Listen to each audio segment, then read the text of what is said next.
This is Jim Bish with the Americans in Wartime Museum. Today's date is February 27th, 2019, and I'm conducting an interview with Harvey Johnson in Surprise, Arizona. Yeah. And Harvey, could you please give me your full name and where you were born? Okay, Harvey James Johnson. I was born on a farm in Burlington, North Dakota. Okay, and what war or wars did you participate in? Well, I didn't participate as far as shooting, but I was there for World War I. World War II? World War II, the Korean War, Vietnam War, Cold War, you name it, I was there. Long time frame. Did you grow up in North Dakota then? Yes, I was on a farm. We had a little bit of everything. And that was when I decided that that was not to be the career that I chose. Yeah, there's other things. Where did you graduate from high school? I graduated Minot, which was larger. My parents sent me there after the 8th grade so that I had 4 years of where there was a student body of at least 200 always. And so I gained, it was their wishes that I learn to be in the masses instead of the 3-room schools that are well, first, second, third grade were all in the same room. Yeah, and like a one-room school almost, but it was a 3-room. It was. And by the time I'd listened to it twice, I knew everything they were teaching in the 3rd grade, so I never went there. Yeah, yeah. And that put me ahead, of my wife, and you're hearing the same thing that the rest of us do. So your parents wanted to give you the best that they could, it sounds like. They wanted to give you some opportunities. Yeah, that's right. I commuted 9 miles in the morning and night for the 4 years of high school. Yeah. So when did you graduate from high school? 1943. Okay. And I was 17 years old. Okay, and from there, how did you find your way into the military? Okay, when I was graduated from high school, I took the exam for the military academies. And like I say, there are 10 people for every spot. I mean, there are 1,400 in the current class. There were 14,000 applied. It's very competitive. And so I ended up 3rd alternate. Well, 3rd alternate doesn't have a chance. That means there's a primary, 1st, 2nd, 3rd alternate. You're 4th in line. The odds of that one are pretty great. So I went to Texas A&M for when I was 17. Okay. And that was an ROTC program.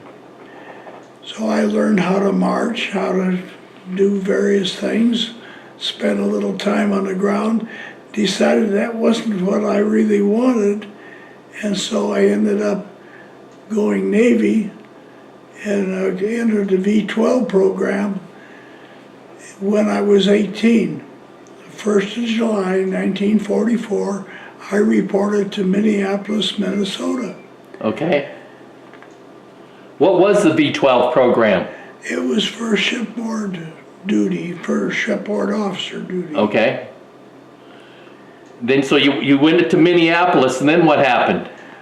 Well, I got there, and then after 6 weeks, the captain called me in, and he said, you could go to Annapolis because the first 3 people didn't make it. Really? But put your gear in a sea bag because I think you'll be back. So I went and I never came back. That was good incentive for you. Yeah. And I ended up in the top half of the plebe class. And that was when Navy changed back to a 4-year program at the academies. And so the top half of my class went through in 3 years, and the bottom half went through in 4. Yeah. So that meant that I graduated in 47 instead of 48, which was my natural class. So you went to the Naval Academy in 1944 then, when the war was still going on. I was there, yes.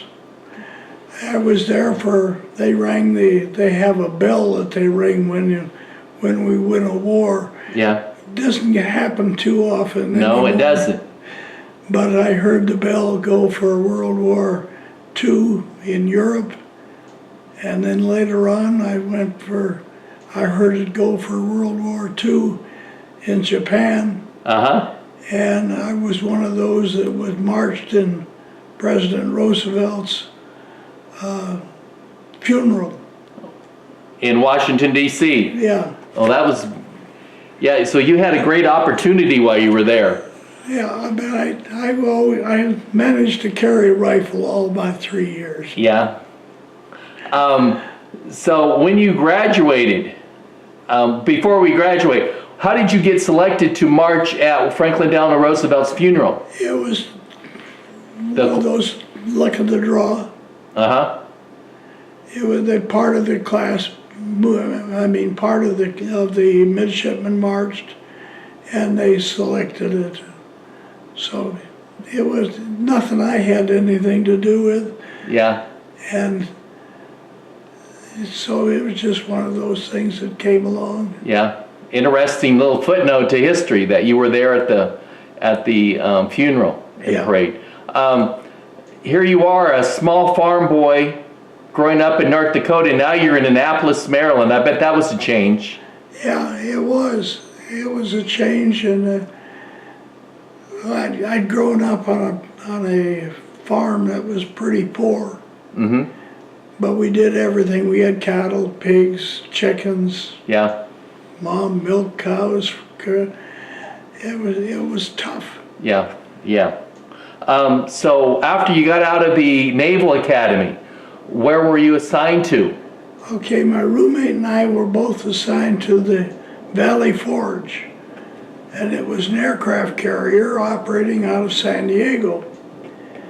And so we had 6 weeks assignment in Honolulu or in Hawaii for a workup, and we never came back. We went from Honolulu to Sydney, Australia, to Tsingtao, China, which was still under the auspices of the National Chinese and not the Communists. Mm-hmm. Then we went to Hong Kong, Singapore, Ceylon, Persian Gulf. We waited. We came through the Suez Canal, operated off of Italy for their voting. They were talking about voting communist at the time, and that didn't happen. Uh-huh. Then we went to Norway, and we were the first ship in the Norway after the war. They didn't have tugs, so they used Operation Pinwheel, as where you park the aircraft facing inboard, Mm-hmm. and you turn them up so that the ship can turn around and serve the purpose of a tug. Well, they had calculated everything on the basis of full power. And the guys got in the airplanes and they said, I gotta fly this sucker off the ship. I'm not gonna go there and give them full power. I'll give them a little less than full power. Yeah. But we made it anyway. You made it back there. But I think that's the only time that Operation Pinwheel's ever been used. I've never heard of that before. Operation Pinwheel, of getting the ship back in there. Yeah, it was, well, they were all propeller-driven aircraft at the time. Yeah. And you just and it kept coming back, like so when you're with the... You would work One side and then the other? one side and then the other. Yeah. Interesting. So all of this is on the USS Valley Forge. Yeah, then from there we went down to France, finally back eventually to New York, through the Panama Canal, and back home to San Diego. What was your job on the USS Valley Forge? Very interesting. I was in the gunnery department. I qualified as officer of the deck for flight operations, which is unusual. I had lieutenant commanders working for me. And I took leave, went home, bought a car, came back, and when I pulled up to the ship, they said, "We're getting underway tomorrow. You're not going. Get your gear off. You're going to electronics school." So my first assignment off the aircraft carrier was to electronics school. I had put in for flight training because I saw that those people didn't stand watch. Yeah. And I thought that'd be a good thing to do. So where was your electronics school at? So Treasure Island, California, 6 months. Yeah, that was a good place to be too. Yeah, Sounds like fun. it was one of those things. One of our instructors, you remember the early radar was a deal that they had a arc going on inside, and they had a thing you could put your eye down and look at the arc. He got too close to it and got the full arc in his eye, so he was blind out of one eye. One that's of our too bad. instructors. It was interesting. So that was that electronics school that happened, or that was another place that you saw that where you got it with the radar? He was the instructor. He was the instructor. Okay. Yeah, one of the instructors. Okay. So you were was this mostly electronics for ships? It was radar, radio, yes. Yeah. So you were there for 6 months, Yep. and then now we're into beginning of 1949, right in that time frame. We were in that time frame, yeah. And then where did you go after you left electronics school? I picked up that assignment to flight training. And I passed everything in order and I had a good record going. And my first night solo ended up in a disaster. I hit a tree. And they spent the next 2 weeks telling me it was impossible to bring that plane back. But I did and made the best landing of my life. Couldn't make it to the left, had to go to the right. And when I got to the end of the runway, I shut it down, come and get me. Were you missing a wing? I took my left wing, we were flying with 3/4 flaps. So I bent the flaps up flat on the left wing, tore a hole about 6 inches wide back to the main frame on the left wing, filled the engine with Spanish moss, and I couldn't get it above 250 feet, but that's not high enough to bail out. So you gotta bring it back. Yeah. That was a good story to have survived. Yeah. And then after that, I took instrument training and I was flying both days and nights, and my wife was in the hospital giving a breech birth to our first child.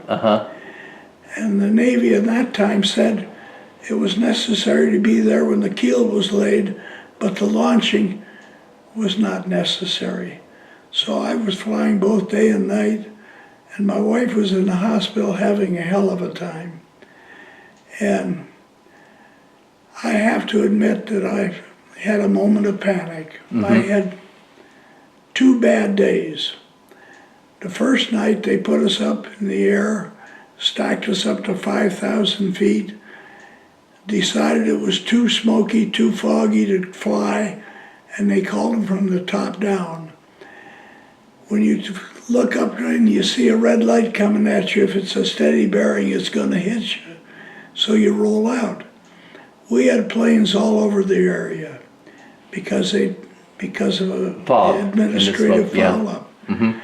The next day I was flying with, having lost 2 weeks, I was flying with a new bunch of guys. And we were flying formation, theoretically. And when you join a formation, you come in on a slide.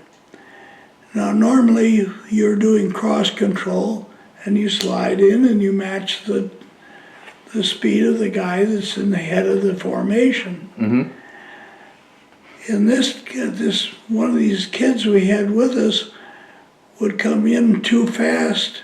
He'd have to flip, and he's showing you the bottom of his plane. He can't see the leader, he can't see you, and all you can see is a plane coming at you. So that happened during the daytime. I went out at night. The first plane I took up, the lights went out on takeoff, and all I could think of was that moment before when I had hit a tree, because this airfield still had trees. Yeah. And so I downed the air, I made my landings. I managed to kick the control panel to get the lights back on, made my landings, downed the aircraft, and they said, you go up again because you didn't fly last night. So I went up the second time. The engine started throwing oil, and I thought, well, I can make 3 landings. After 6, I could no longer see out the front of the cockpit. I could only see out, and I came back in and I sat down and I wrote a resignation from flight training. Because of the oil and all that, you couldn't see out the flight. It got so I figured the odds are getting bad here. If you got 2 days where you should have been killed about twice, Yeah. and you got to pull out of a formation 2 or 3 times, that's not what you want to do. No, that sounds... So then I went from there to an LST.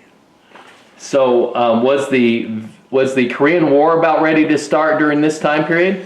Not really. It wasn't too far off. Okay. So you're still in 1949 then when you went to the LST. Okay. Yeah.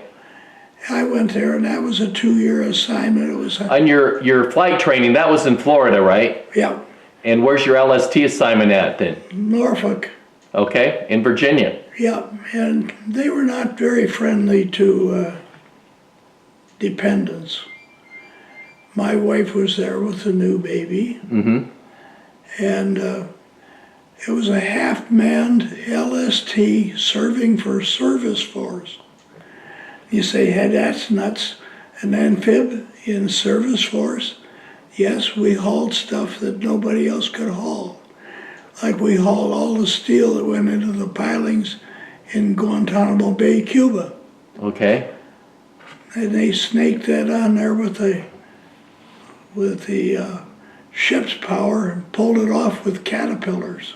So it was able to hold a lot of weight too, Yeah. Obviously, your LST. Well, the LST draws 6 feet forward, 12 feet aft, and it's got 2 diesels that are providing the power, which are railroad diesels. And no matter what you do, you can't do over 10 knots.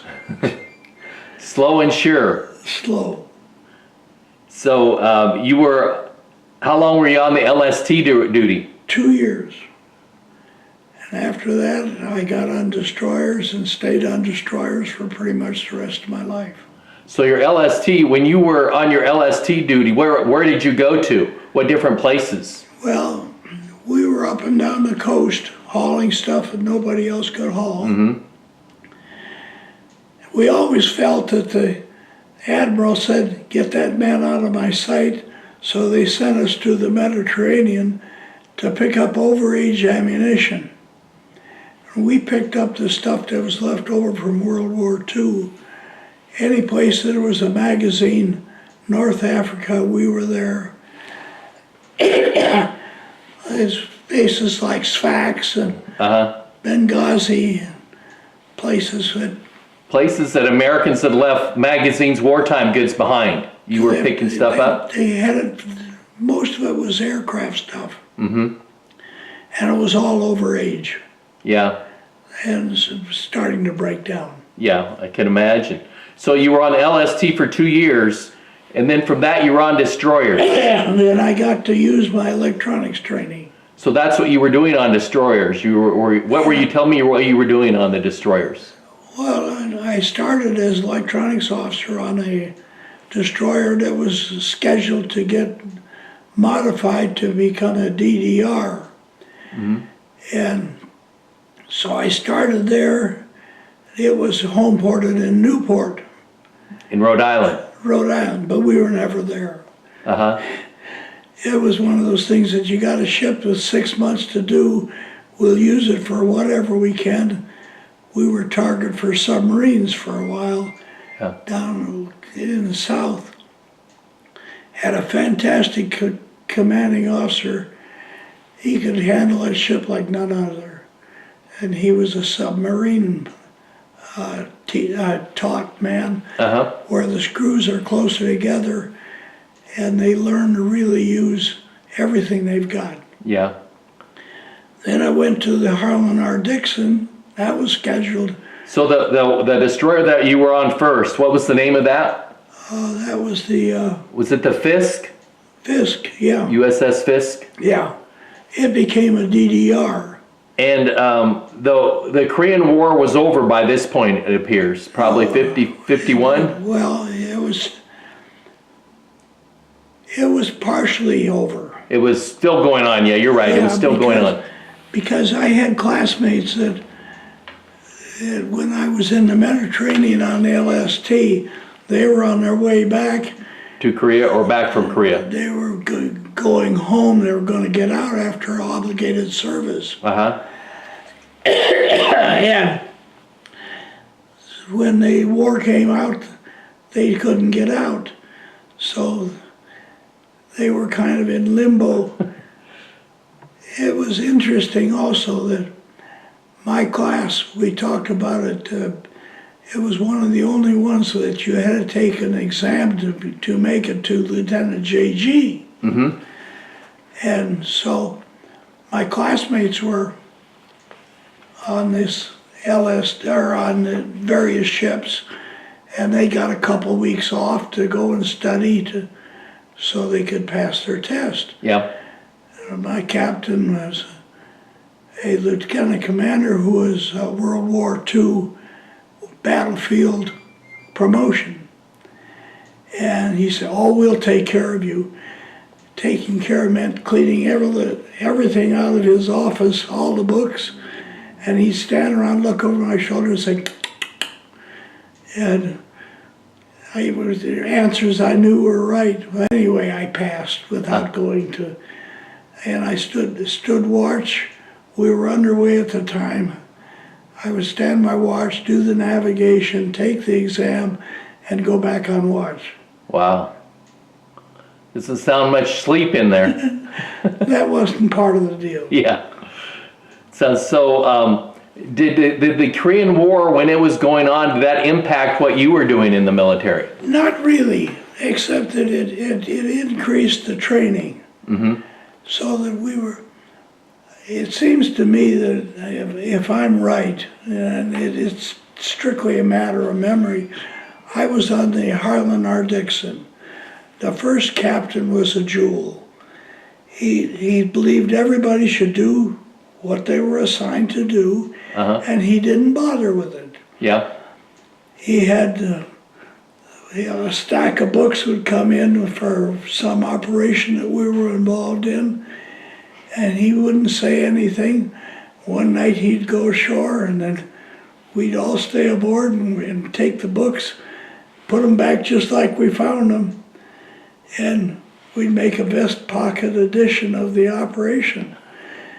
And he found out about it, and he stopped carrying the books and started carrying the vest pocket edition. Then we had another commanding officer came on behind him. He trusted no one, and the ship went. You could feel it. Yeah. Morale and everything going downhill quickly. It went up very bad. Uh-huh. And people stopped doing what they were supposed to do. Yeah. Yeah. Was that on the Dixon as well? Yeah. Uh-huh. Then I got my first shore duty. I was teaching in Iowa State College. Okay. Now is this after the Korean conflict ended then? Yeah. Okay. How did you end up in Iowa, at Iowa State? I always went where they sent me. Mm-hmm. There were three things that a job had to be done.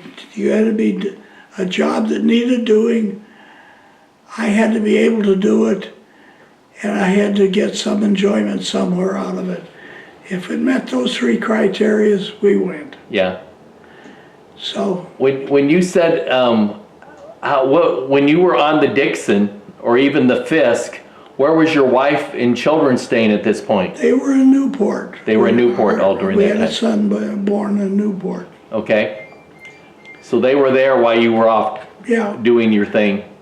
I do think that we probably had about 3 weekends in port in a year. Not very much. And you had a 1 in 3 watch, so your odds were you might get home for a couple of days, but that'd be it. Yeah. So I'm assuming once you got to Ames, Iowa, that changed. You were with family a lot more now. Yeah.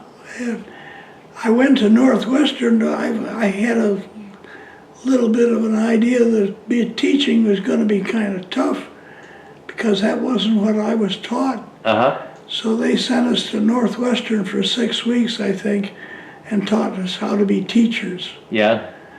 And the teaching in Iowa was different.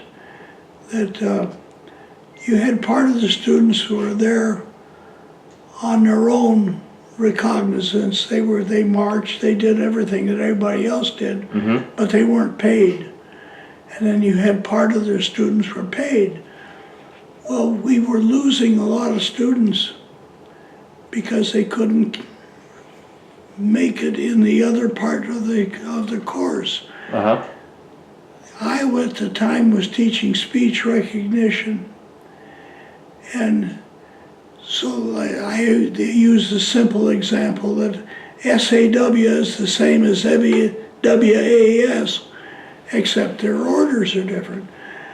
Well, when you're in the Navy, you've got to write a ship's log. It's just a legal document. You don't have time to do corrections. Yeah. So was this in an ROTC program then? it was in ROTC, yeah. Okay. We had Marine sergeants retreating drill, and it was a good program. How many instructors did you have We in the had program? one for each one of the 4 classes. Okay. So you were one of 4. I had the freshman class. I would teach them. It was kind of interesting. The captain showed up in my class one Monday morning at 8 o'clock, which is a hell of a time to start teaching. And so he was there for the whole session, and Tuesday he shows up again. Wednesday he shows up again, and I'm beginning to wonder, am I doing something wrong here? So I was working a little harder at my presentation, and Thursday he's there, Friday he's there, Sounds like he's learning. and Monday he's there, and I couldn't take it anymore. I went in, I said, Captain, am I doing something wrong? He said, no, it was so damn interesting, I had to find out how it turned out. That's pretty good. So that was it. I did a summer cruise with midshipmen on there, with another destroyer, Yeah. and I was proud that my electronics training came in there. There was a piece of gear that was rather critical, had to be reported every day as being out of commission. So I went to the captain and I said, can I work on it? I don't know anything about it, but I've had electronics training, Yeah. and 2 days it was up and no more reports. What was your service rank while you were in Ames? I was lieutenant. Okay. And how long were you at Ames? 2 years. 2 years? 2 years. Everything is 2 years until you get later on, then you get faster. Yeah, yeah. So from Ames, where did you go? Were you? From Ames, I went to executive officer of the WWII. The WWII was a DER operating out of Seattle, Washington, Pier 91, and we would go out and it was an extension of the DEW line. We worked for the Air Force. You'd sit out there watching the scope for 2 weeks, and then you'd come in, repair the ship, do whatever had to be done, and go back out for another 2 weeks. So you were out 2 weeks and then back in shoreside for 2 weeks. Well, yeah, Repaired, yeah. almost 2 weeks, because the time underway going to and from was on your own. Yeah, yeah, yeah. And your family was out there, and you were able to see them a little bit better at that point too. Yeah, we got together more often, did more camping, and had some family time together.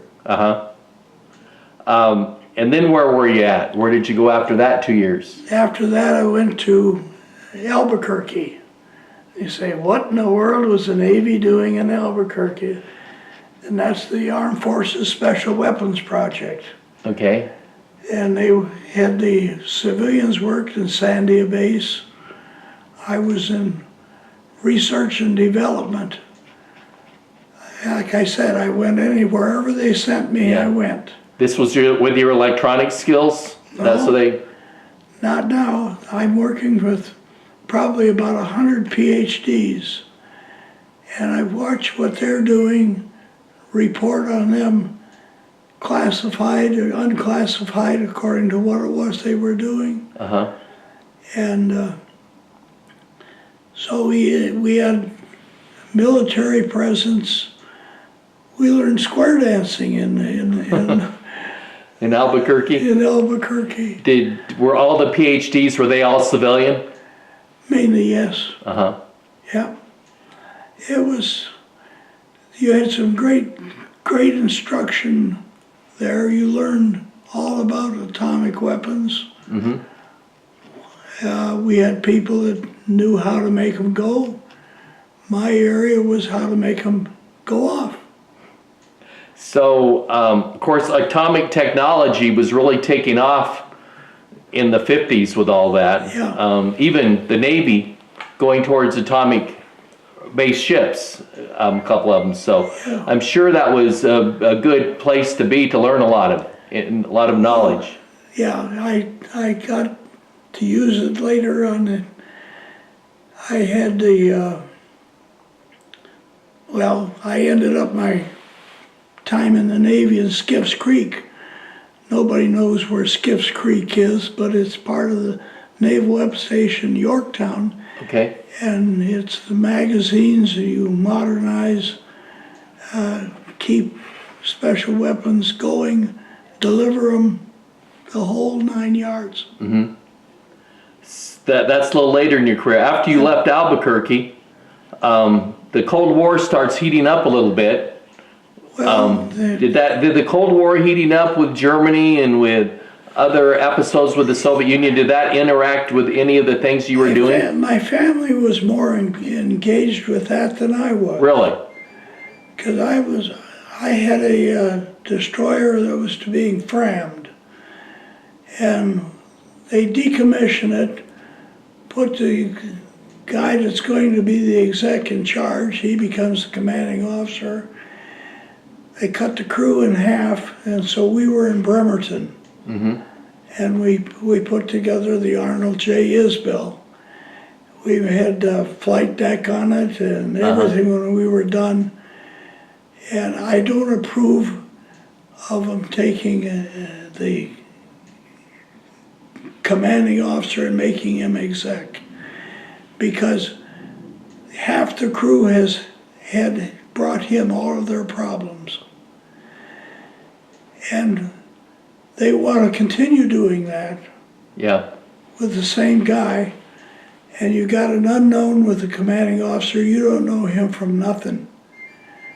So we went through training after the ship was, and I became the exec, and then we ended up in the Pacific. Mm-hmm. I finally got orders in Hong Kong to be the attaché in Burma, and that was started the business of everything being short. And my kids were in school, 3 different schools that This is year. in Burma? In Burma? No, in the United States. Okay. Because at first I was supposed to learn Burmese. Well, I learned about 1,500 words.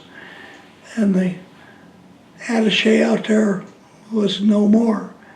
So they sent me to intelligence school, taught me how to photograph stuff, and to go. So by Christmas, my whole family was there together again. Uh-huh. My wife had learned how to speak about 1,500 words of Burmese. It wasn't enough, Yeah. but that was what we got. Was this during the Kennedy years? Yeah, Kennedy was killed while we were going to intelligence school. Uh-huh. How did that have an impact? Did that have much of an impact on what you were The doing? Burmese said that nobody got killed unless they'd done something wrong. So what was it that he did wrong? It was kind of interesting because they were a socialist country. Mm-hmm. And where they had been the rice bowl of the Orient, they became the garbage dump. They had, when they were on their own and working for themselves, they could get strawberries in the mountains and drive them overnight on down a 1-lane road and get it into Rangoon for the next day. Yeah. They couldn't do that anymore. They couldn't even make the rice work. And it was sad to see, but it was valuable to watch. We attended 3 functions a night Wow. for 6 days a week. One Sunday night was ours. As an attaché, you were busy a lot. Well, there were a lot of representatives there. Uh-huh. The Chinese were there. We weren't supposed to speak to them, and they were not supposed to speak to us. Sometimes we'd end up with the same affair. Yeah. It was different. Yeah. What do you have? You probably have some good stories from being in Burma. Anything unusual happen there? That book over there, you might want to take a look at it. It's got some of the functions in it, and we've got 3 of those that are full of invitations that Uh-huh. my wife put together when we got back, just so to show that we were not goofing off. That's for dang sure. Yeah. A lot of official things you were going to. You probably met a lot of important people there. Yeah. Well, important to them, Yeah. not necessarily in the world. Yeah. Yeah. Burma still is pretty far out of it, you know. Nobody knows much about Myanmar. They had a storm through there, had people dying in the rivers, and Uh-huh. a big mess, but they Yeah. just don't trigger it. So how long were you in Burma? 2.5 years. Okay. So that was a little bit longer than your 2 years. Well, they, again, were trying to find replacements. Uh-huh. And That was one of the things. I was in Albuquerque 2.5 years too.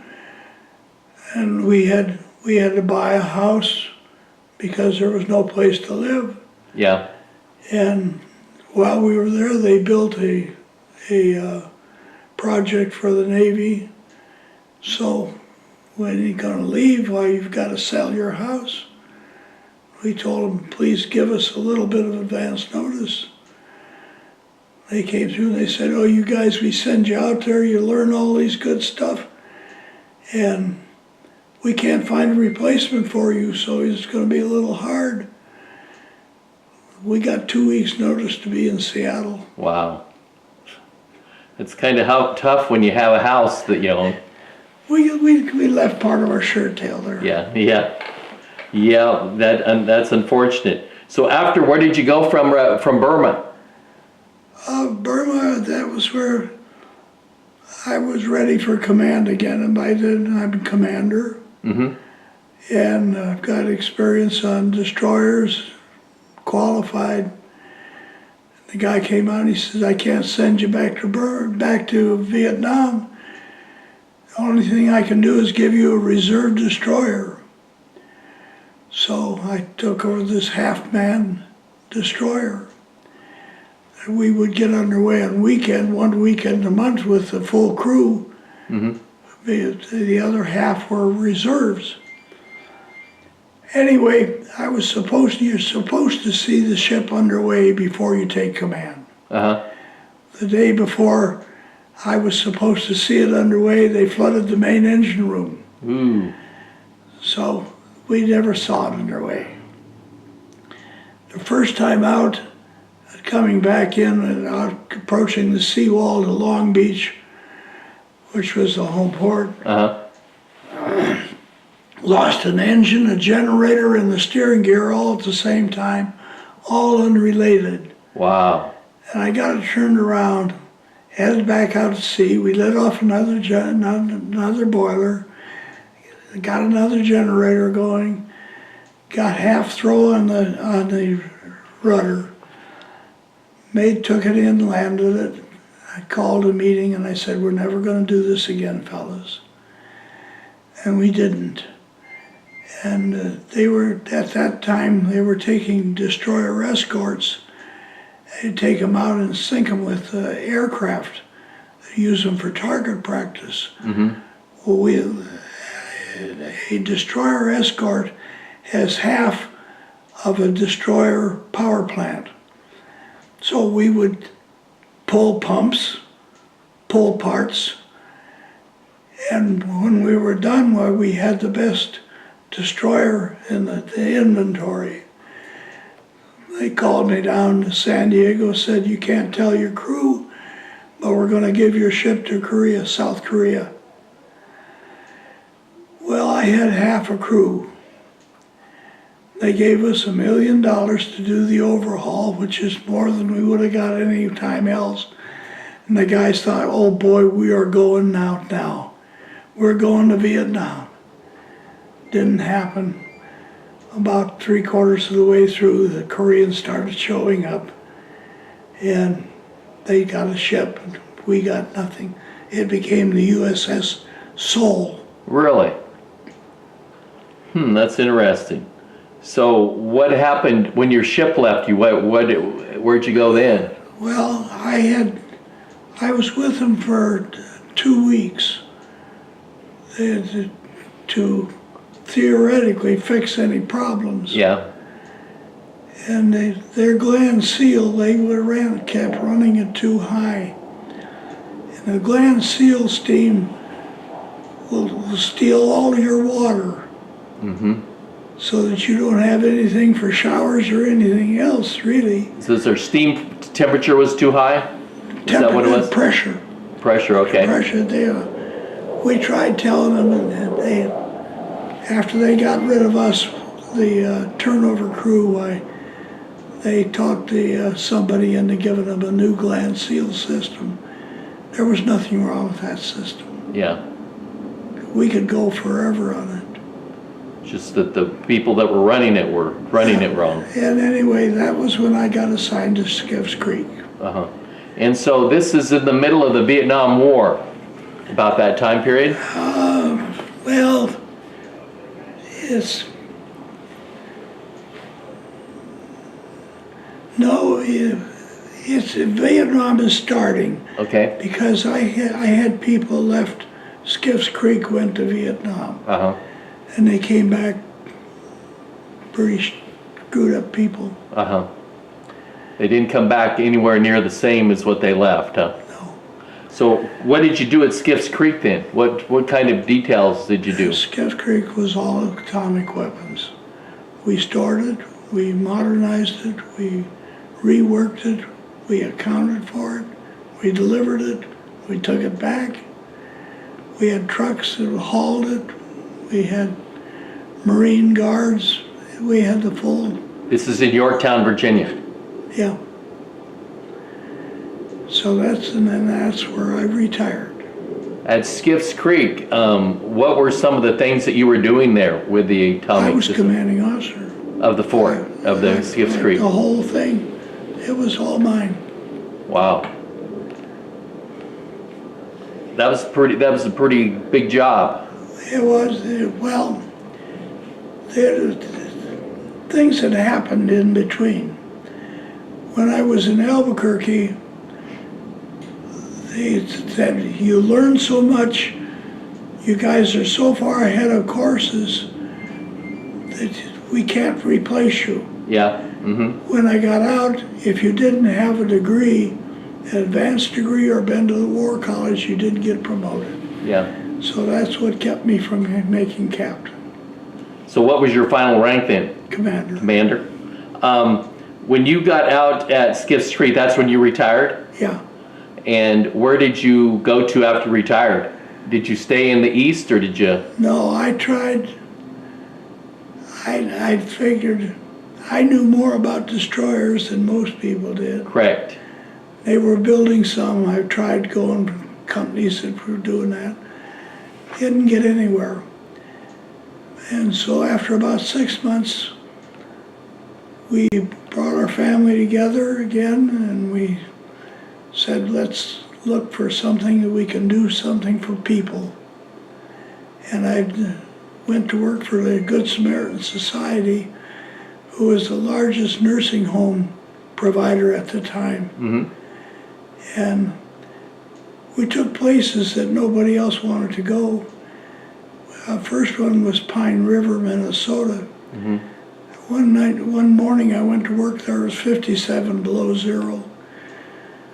That's cold. That's cold. That's reminding you of when you grew up in Minot, North Dakota. Yeah, except we had forest in Minnesota. There That was humidity, nothing yes. but Yeah. fence posts to slow the wind down in North Dakota. Right. What was your most rewarding position or job that you did while you were in the Navy? Skiff's Creek. Skiff's Creek was your Yeah. most rewarding. By all means. I mean, we did it all. We had the Marines. We had people that worked in plant work with civilian supervising because nobody trusted anybody. Yeah. Yeah. Sounds good. So you had civilians in your workforce that they were more to watch what you were doing than anything else. Mm-hmm. We had the original inventory was on computers for the first time. Remember the original computers were all the cards, Yeah, those punch cards. punch cards. We started with those and then graduated into something else. Yeah. So you retired in 1970? Yeah. Is that when you retired and left there? Yeah, yeah. And I spent the next 18 years with Good Samaritan. Well, is there anything, we're going to wrap this interview up, is there anything that you'd like to say before we wrap up that you haven't mentioned? I think I would like to say that one of the things that I said in another interview was that without the family participation, this thing was dead. Because you had a home ports assigned, but the ships were never there. Yeah. The families were. They caught heck for a lot of the time that we spent at sea, operating with other countries, operating overseas, and without them, it wouldn't have been possible. Yeah, families are put through a lot. Yeah. Yeah. Well, thank you for your service to our country, Harvey. Thank you.